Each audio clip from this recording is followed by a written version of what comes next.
retired or fully retired? Semi-retired. And he's been dedicating himself in the recent months, maybe the last year or so, in really perfecting his techniques that he's developed and experimented with in terms of developers and filters, and he's been conducting workshops. He can tell you more about those when he presents. But without further delay, thank you, Steve.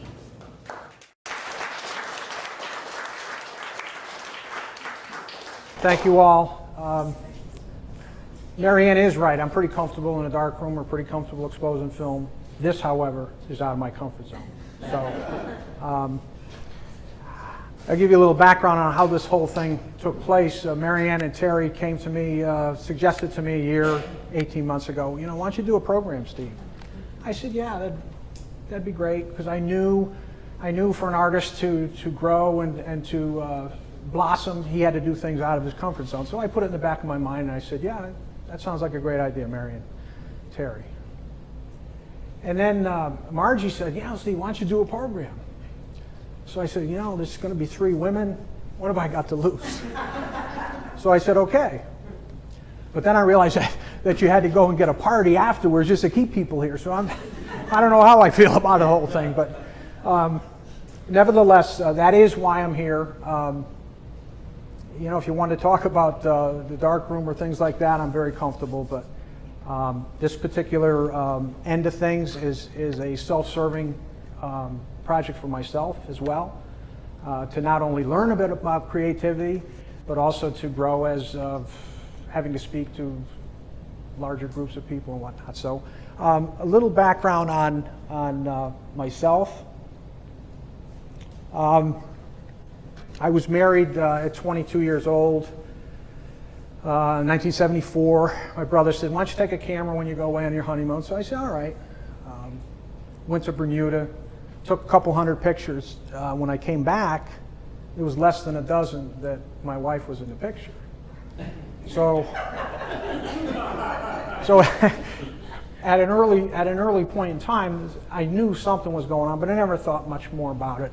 We raised 3 young kids, in the later 70s, and along around 1980, I met a fellow who was involved in car racing, which I was involved with at that point in time.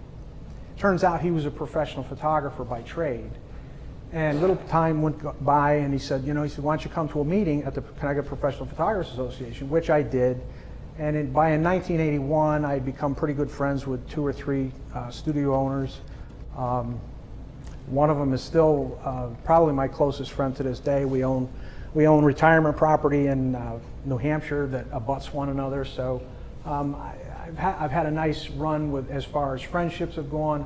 Marianne alluded to the New England Large Format Photography Collective, which really is, while we've done some pretty amazing things as far as raise over $50,000 for a cancer hospital in Middlesex County, it's become weekends of friendships and camaraderie and things like that. So yeah, I'm very proud of that. But as I say, I wanted to, by and large, I felt the creative process was kind of God-given. It was heaven sent, whatever genes you had. Not everybody's Robin Williams, Bruce Springsteen or anything, but this particular slide, for those that have been go into my basement towards the dark room, this is what I walk by. So I walk by a picture of my dad, I walk by a picture of Edward Weston, who I believe that I most resonate with his work. Springsteen is I'm a huge fan of Springsteen, and I think Lennon is a genius. So these are the visual images that I take into the darkroom with me.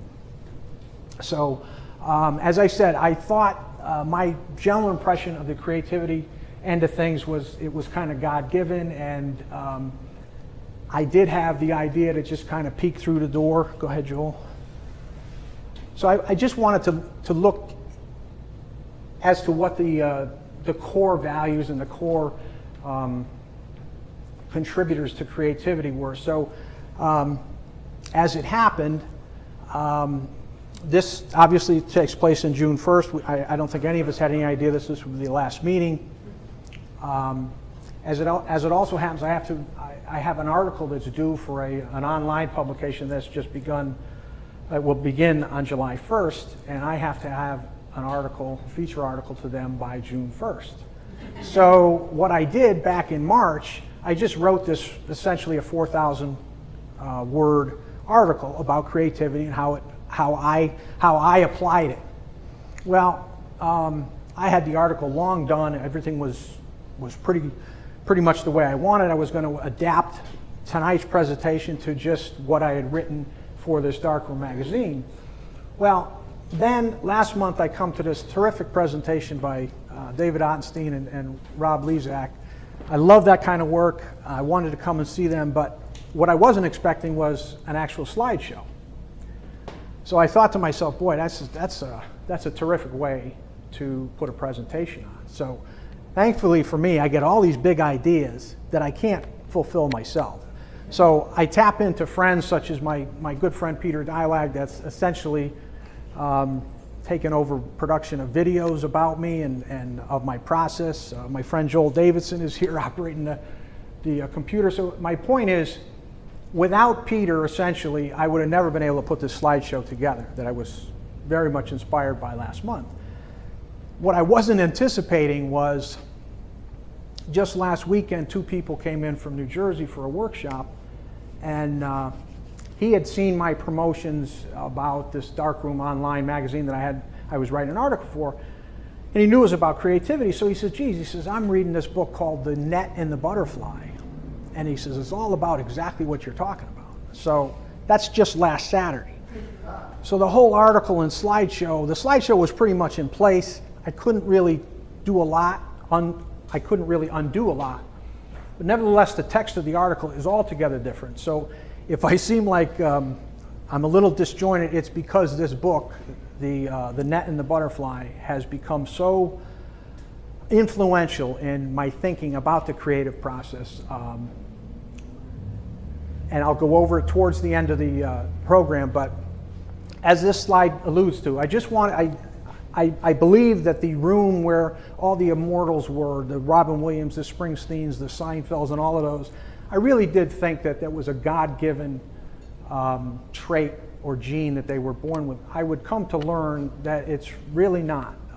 And hopefully in this program that I can illustrate what I believe are the core factors. So go ahead, Joel. So a couple of years ago, my good friend Tim Jones, he tells me there's this app. Yeah, I do use a cell phone, mobile device. He says there's this app called Flipboard. So the way Flipboard works is you have to pick a minimum of 5 different topics that you can get short stories on. Lunchtime stories, it's something you can read in 20 minutes. So one of the topics I picked was creativity. So I wasn't into 3 or 4 stories, and I came upon this short story, and this Ken Robinson, he writes, I see this quote, and he said, the real driver of creativity is an appetite for discovery and a passion for the work itself. So I said to myself, wait a minute, that's kind of me. So attaching myself to the word creativity didn't really begin to resonate until I saw this quote. And when he put it that way, I did begin to understand. And you're going to see throughout the course of the show, I'm a huge believer in quotes and metaphors. I don't think of myself as a very deep thinker. So the benefit of quotes and metaphors is somebody's already done the deep thinking. So I'm left to read the quote, and then I can apply it to my situation. One of the beautiful quotes I came across was from Gandhi, and the quote is, "Actions create priorities." Is there anything more succinct than those 3 words when you talk about having the motivation to do something? Action creates priorities. So anyways, this is a picture of my dad. He was an older disciplinarian fella. There's supposed to be a photo credit under there from Jack Holowitz. It's not my portrait. It's from Jack Holowitz. But anyways, he would say from a very early age, he would say, "Kant died in the cornfield." And I'm telling you, I was probably in my 20s before I finally figured out how simple that particular quote was. And the other one that I love to this day, and maybe my all-time favorite, he says, not the arrow, it's the Indian. And I cannot tell you how much I believe in that. The other thing he constantly used to tell me in a much different tone of voice was to pay attention. So I've come, after researching this creativity thing, paying attention might not be the best thing to do to gain creativity or to gain access to the creative part of the mind. So go ahead, Joel. So the resources that I had for this particular program tonight were these 3 books.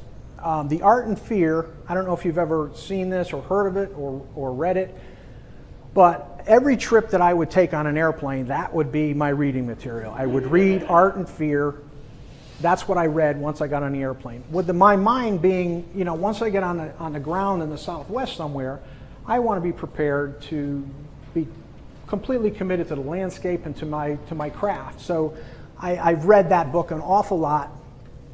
And one of the big takeaways from that particular book is that a college ceramics class was divided into 2. And it was explained by the instructor that half of the class, half of your grade is going to be on this project. One half of the class was charged with making one supreme, grandiose piece of art. The other half of the class was charged with making as much art as you possibly could, to the point where he broke it down. It was a ceramics class, to the point where they broke it down. If you didn't make 50 pounds of art, you couldn't possibly get an A. If you made only 40 pounds, the most you could get was a B. So the point is, one part of the class was going to produce nothing but one singular, grandiose piece of art. The other part of the class was going to produce as much art as they possibly could in a given amount of time.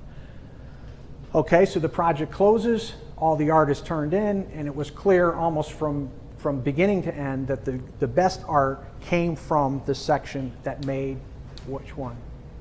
The most art. So,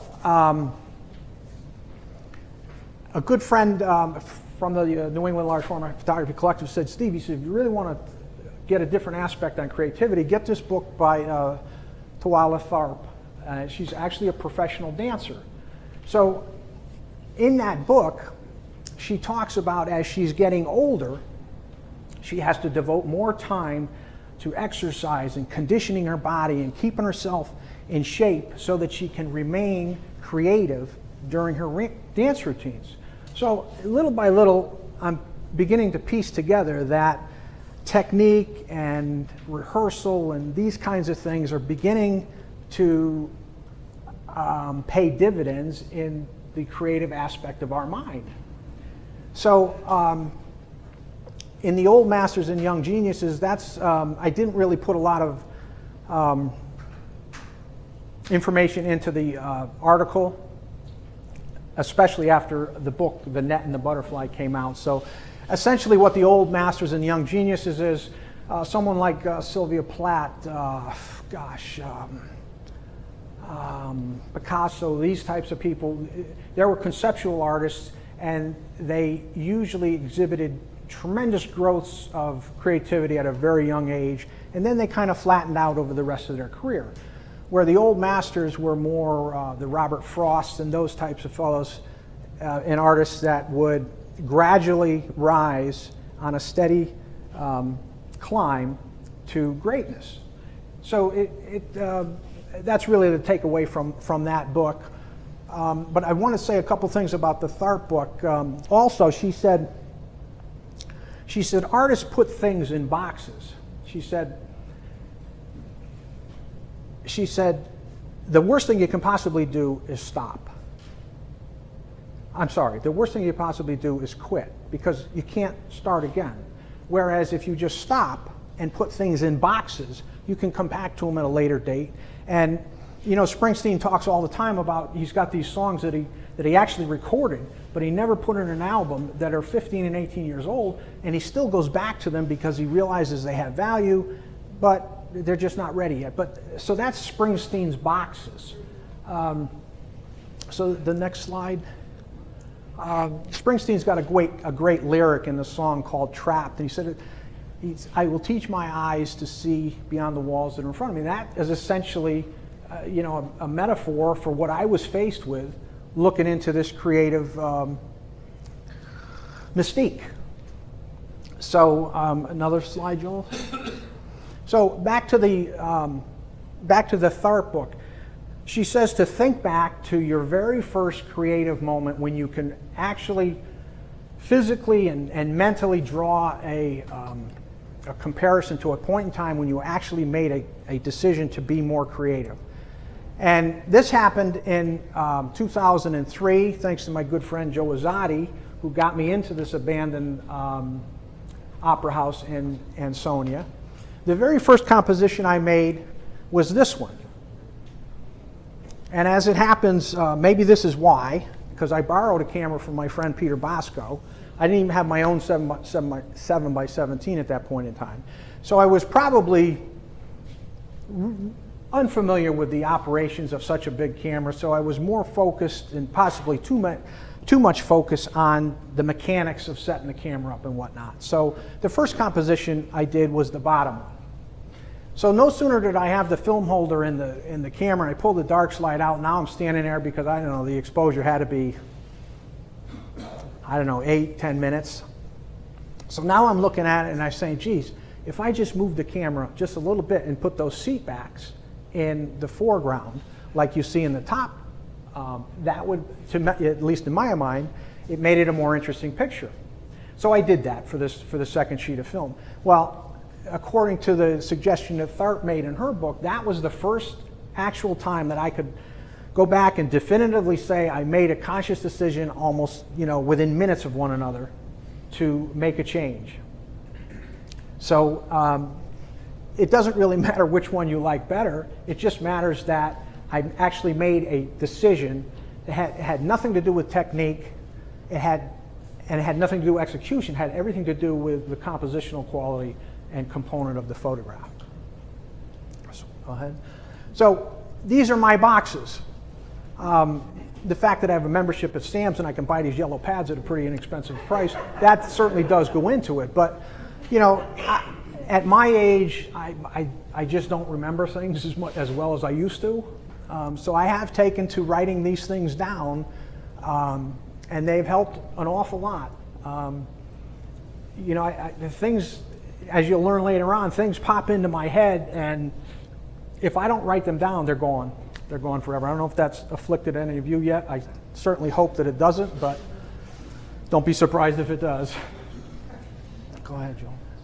So I wanted to quick play this, just a couple of minute YouTube video, and I think it's going to begin to illustrate what I'm talking about. My point is, to the average onlooker who doesn't look very deep into it, it's comedic genius. But if you look deeper into it, you realize that this is a scripted, well rehearsed, flawless timing. And so you realize that there's a lot of technique that goes into this, that's behind the scenes, that you never see in that preparation. Much the same as you see all these photographs on the wall. There's an awful lot of technique that goes into the photographs that are on the wall that we never see. We just see the final performance that, in this case, Matt's imagery, or my black and whites that I brought. That's the final performance. So that's what I'm trying to convey here. And I have another video later in the program that might be a little longer than I want, so I'm going to shift to a different one. But go ahead, Joel. So I'm doing some research, and it turns out, and bear in mind now, this is before last weekend. So it turns out that they've done a study, and the word disengage is very, very important. You'll hear me talk about the word where parts of the brain disengage and then other parts of the brain engage. So they've determined, scientists have, researchers have, that when certain levels of dopamine begin to exhibit themselves, that there's another part of the brain called the default network that begins to take over. And this is where creative thought happens and spontaneous breakthrough thinking. Whereas the executive network helps us through day-to-day functions, staying on task, doing your jobs at work, brushing your teeth, that kind of thing. That's the executive network. So go ahead, Joel. So my point in all of this is the mechanics of black and white and silver printing have become so second nature to me that, and bear in mind, I have a very small, narrow window of expertise, but within that tiny, tiny window, there's just not a lot new. So the reason I show this photograph is it's a 7x17 image that I took in a snowstorm. I bet you I've exposed a dozen or different scenes when it's not heavily, but I want it to be heavily snowing, when it's snowing.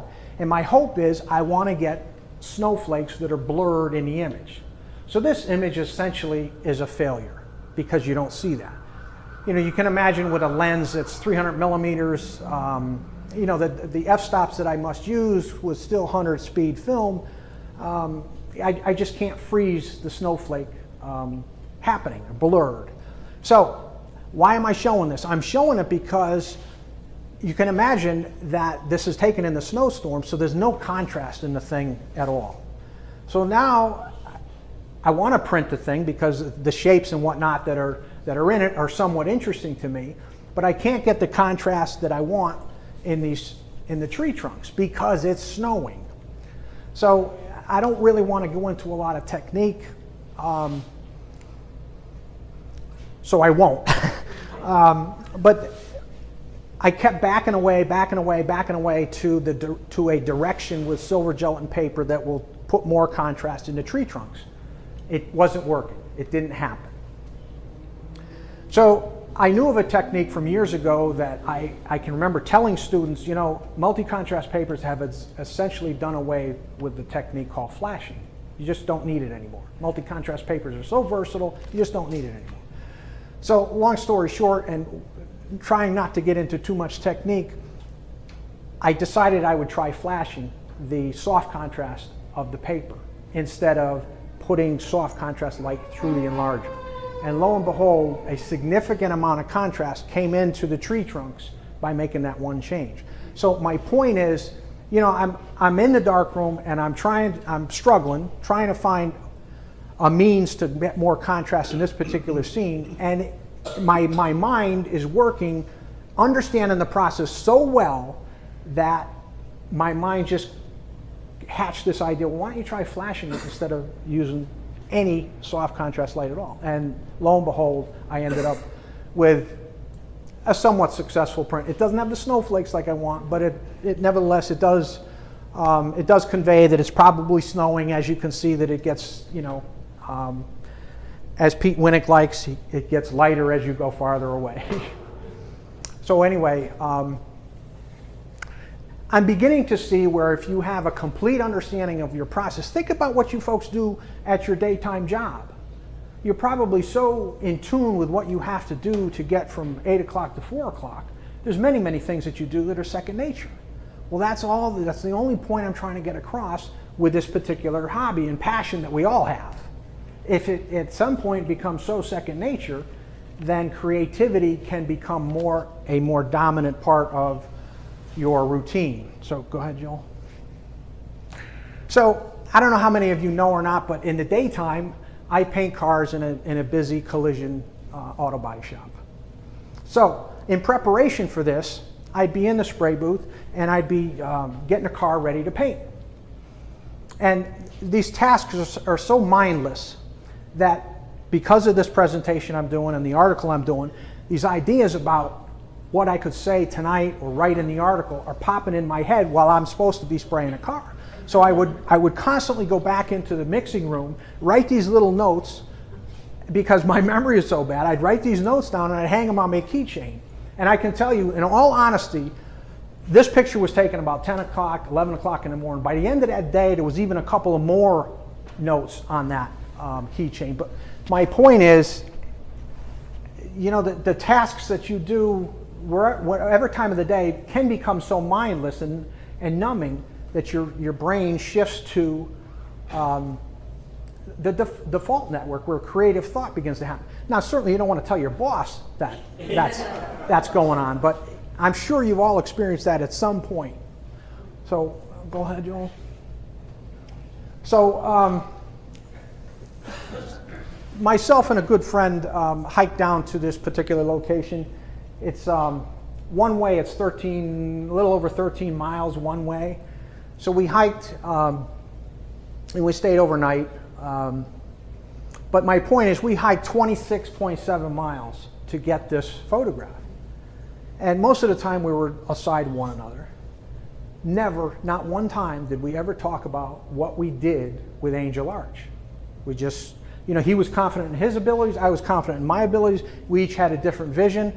And the interesting thing here is hopefully you know that neither one of those photographs is a realistic, literal rendering of Angel Arch.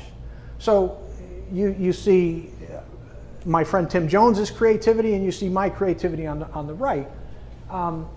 Neither is right or wrong. I'm sure probably the audience is divided as to which image you like best. It doesn't really matter.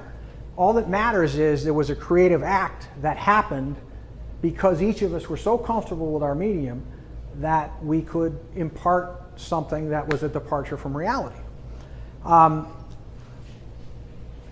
This is a quote that I've kind of have adapted from my baseball coaching days, where there was a terrific quote that said, "Baseball is like church. Many attend, few understand." Well, I've adapted it for this particular slide because I think there are an awful lot of photographers. Shame on you, Steve. There's an awful lot of people with mechanical recording devices who now think they are photographers. And because the photographic process is mechanical in nature, I think there's an awful lot of people out there that think, well, if I knew what he knew and I had his camera, I could do the same thing. So that's one thing that really annoys me, because of where we've come with technology. These devices are so easy and so, just you can close your eyes and make pictures, and I think there's an awful lot of people that think of themselves as photographers now because of that technology. So that's kind of what I mean by many attend, many have cameras, very few understand the capabilities and the possibilities that exist. So go ahead. So I believe there are certain techniques that can be seen and interpreted as creativity.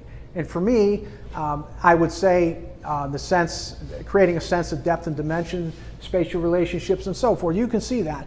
I was very fortunate years and years ago to attend a lecture by this fella here. I don't know if you've ever heard of him. God rest his soul, he died at 48, 49 years old. He was a very, very big name in the professional organizations. He was a West Coast illustration photographer, trained in Germany. But he said, we photographers are charged with, think about this now, we're charged with capturing a three-dimensional world and presenting it in a two-dimensional medium. That's not easy to do, at least in my mind. So that charge there is one of the first things I think about when I see something. I say, you know what, there's a photograph there. My mind automatically shifts to how can I create a sense of depth, a sense of roundness, create some kind of dimension so that it looks like it's not just a flat object. So go ahead, Joel. Can you back it up? So here's a particular, I did a series on graffiti down in New York City. And this is a particular scene. It's a girder that holds up the number 7 train. So there's graffiti everywhere. There's graffiti on the curbs where I think I saw a program that Rob Lezak did that said Versailles did a little photograph that nobody knew where it was, and it turned out it was on a little curb. I remember that from a program he did some years ago. But my point is there's graffiti everywhere. So I came upon this girder that's no wider than that, and there was actually graffiti inside it. So, because the background is out of focus, I'm forcing your eye towards just that girder. But those are techniques to use or to create a sense of depth and dimension, which I think are very, very important to any successful photograph. So the next one, Joel. This is a little longer than I want to devote to tonight, this particular video. It's a 5-minute video. Have you ever seen, how many people have seen Robin Williams do the American flag? It's priceless. But no, I don't. There's, do the golf. Yeah. I'll preface this. This golf one is only a minute or so long, but he makes an R-rated golf that's about 5 minutes long that is just absolutely priceless. But if you just watch this, so my point is, you know, it's incredibly funny, and I encourage you, you're all adults, to watch the longer version because it is R to X rated, but it's just outstanding video. But my point is, you can imagine how long it took him to rehearse and to train his voice in a Scottish accent and the timing and the wording and whatnot. That's all technique. Granted, he's an improvisational genius. I grant you that. But what you just saw here is nothing more than what we go through in the darkroom or what we go through in Photoshop to get to the level of photography that you typically see here at the gallery or by people that have presented here. There's an awful lot of homework and training and whatnot that go into what you see on the wall. Well, what you see on the wall is the final performance. You don't have the benefit of the artist standing there telling you this, telling you that, how that happened. You certainly don't want that. But my point is, what you see here, while these guys are at the very top of their game, I believe, you know, I don't think you'll ever find somebody, you know, more at the top of their game than Lennon was, than Springsteen is, or Robin Williams, God rest his soul. You know, they're at the very top of their game, but that doesn't change the fact that so much of how they got to the top of their game is based on technique and just second nature understanding of their craft. I remember Jerry Seinfeld patterned much of his humor after Abbott and Costello. He loved Abbott and Costello. And I remember seeing one of these little infomercials or educational things where Seinfeld explained the reason why Who's on First is so funny is because of their rapid comeback from one to the other, where neither one of them are really paying attention to what the other one said, but it's this rapid return volley, if you will, of dialogue that was, you can imagine, painstakingly crafted and behind the scenes and executed finally to a final performance, which is what we see. So go ahead, Joel. So now jump ahead to last Saturday.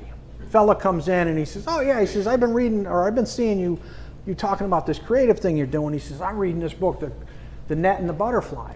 And I said, oh boy. So anyways, by the end of the workshop, I got as much out of him as he got from me. But anyways, I went on the internet and found everything I could about the book. And some of the real obvious takeaways are, there's an executive network that I alluded to earlier, where this is what you do in your day-to-day tasks to function, to get through the day, to keep your boss happy, to get a paycheck at the end of the day. But as you roll into the evening time, and specifically when you begin to drift asleep, your executive network kind of gives way to what's called the default network. The default network is where all the creativity happens. And the four wings, obviously, of the butterfly are a description of the different breakthroughs. There's a eureka, eureka breakthrough. There's a metaphorical breakthrough. There's an intuitive breakthrough, and there's a paradigm breakthrough that they describe in the book. Now, I have cards here that I'm going to. Obviously, I don't expect everybody to be as passionate about this kind of stuff as I am, but there's a 55-minute video that the two authors do for Google about this book and these findings that they've discovered. So I encourage you to look at it. You know, I think it's very informative. Go ahead, Joel, one more slide.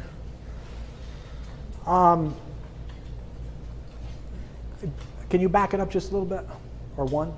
So some of the things I wanted to say about this. See, now I'm extracting information out of the article I wrote that isn't really in the slides. So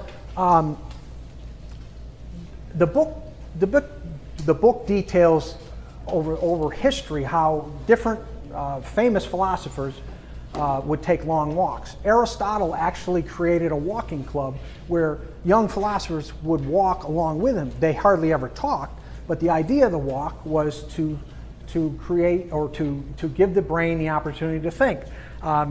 Steve Jobs was very famous for going on long walks. Einstein used to walk around a certain circle, and I think there was a number of rocks that he would pile almost like a cairn, and he would walk around the circle, and he would come away with, well, that thought was a 3-rock thought. Well, he actually discovered the theory of relativity on one of these walks.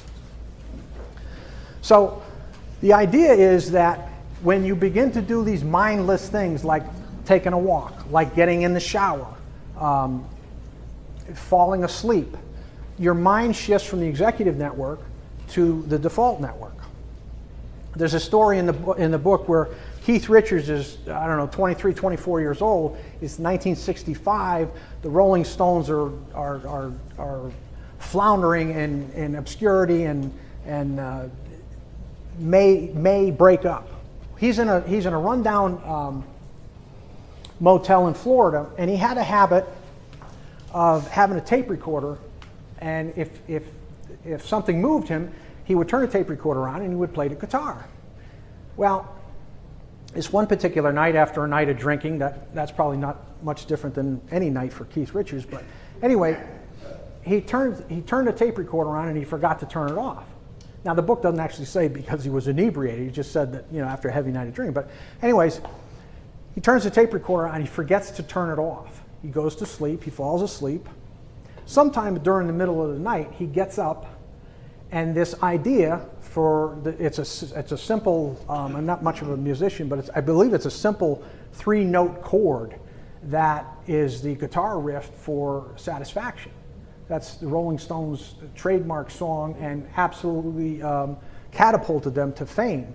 So he gets up the next morning and he plays, he realizes that he's turned the tape recorder on and now it's run to its end. And so he rewinds it and he plays it just out of curiosity.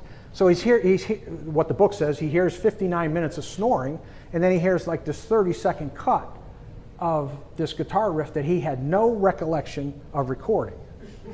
But anyway, it went on to absolutely catapult the Rolling Stones to stardom, all because of this little event that Keith Richards had during the night. There's another example where Salvatore Dali would sit in a chair and he would begin to fall asleep, and he'd have a sterling silver spoon in his hand with a plate on the floor right below where the spoon was.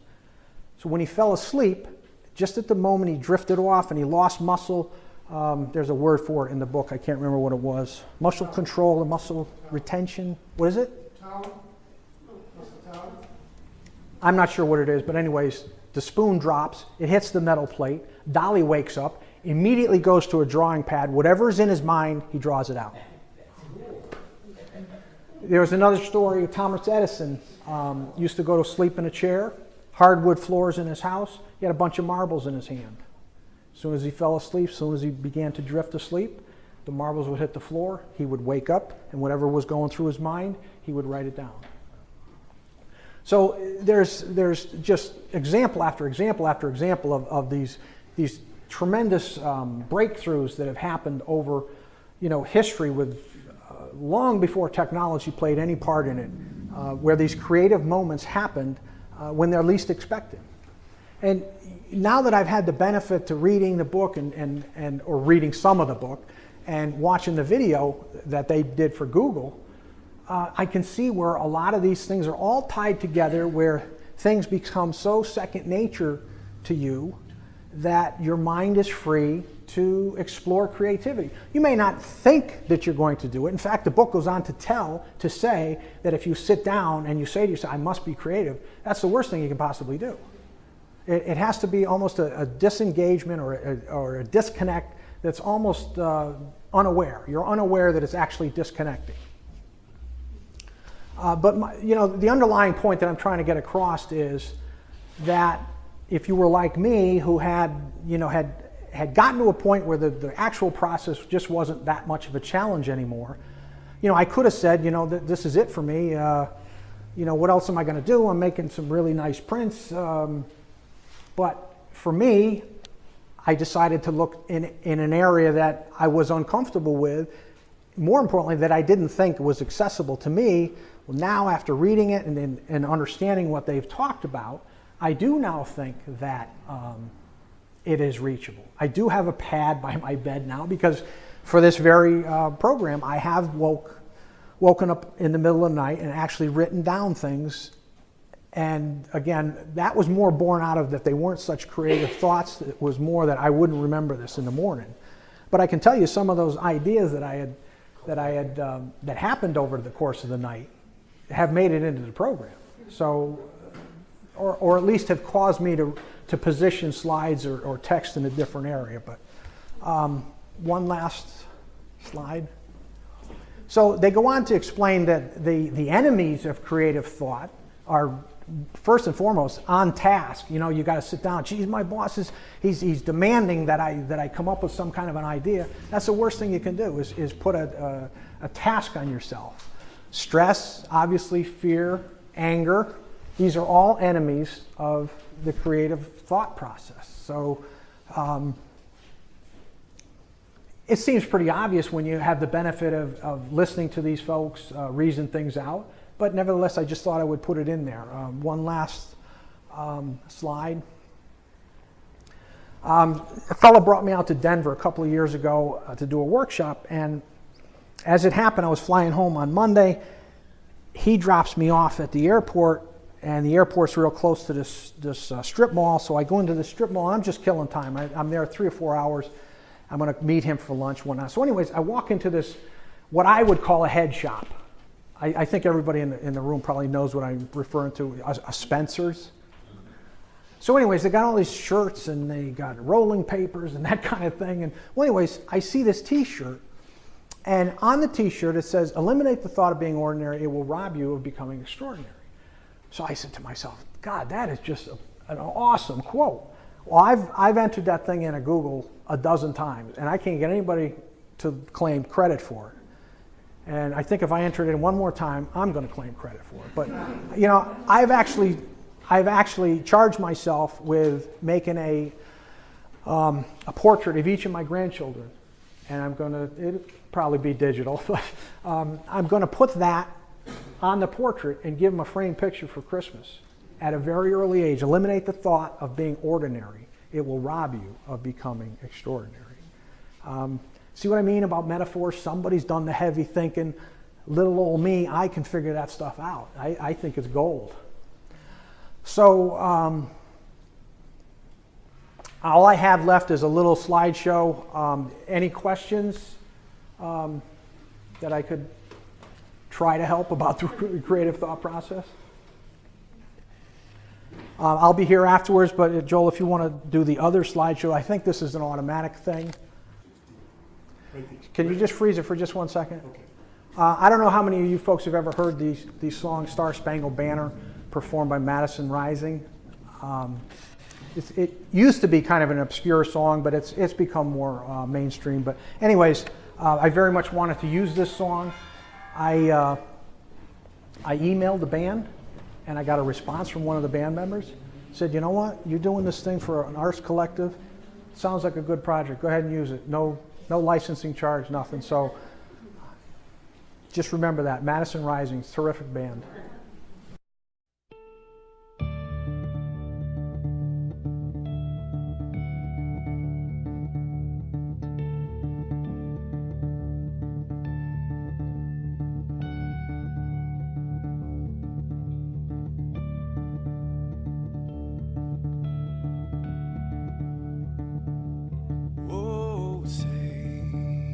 Can you see by the dawn's early light what so proudly we hailed at the twilight's last gray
apologize for the slides. I have an older Mac downstairs, and it just doesn't have the intensity that a laptop does, so I should correct it. Oh, great. It's wonderful to see you. I think it's totally appropriate that our last meeting, official last meeting, is about creativity, the creative process, what happens unconsciously in our brains when we create, and how fortunate we are really to have brains that operate this way. And we have the steering committee, Terry and Penny and Bob, I think, went out and did some shopping and got some food and light fare. There's, I think, beer and wine to come out, and some maybe non-alcoholic beverages. Mary and Terry, thank you for being so excited.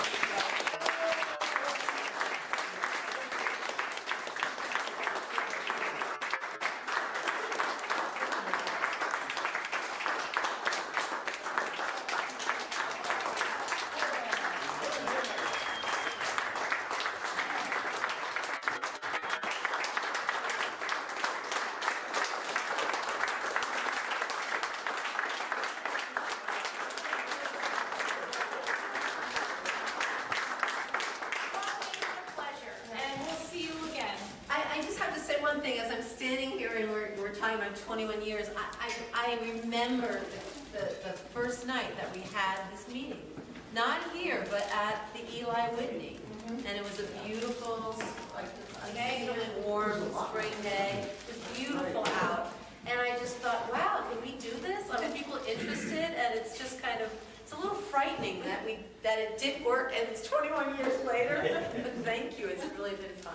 We'll see you around. Okay. Thank you. Thank you. The food is in the back.